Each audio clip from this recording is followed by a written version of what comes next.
Okay, so you might be having a problem with your help file, right?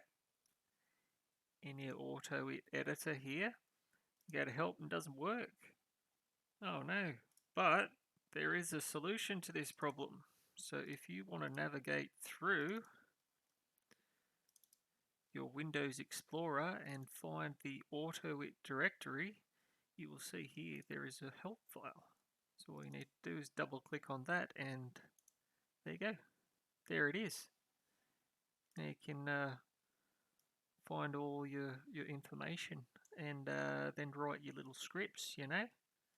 You can search in here. Oh, there's a description of how to use the random number generator function.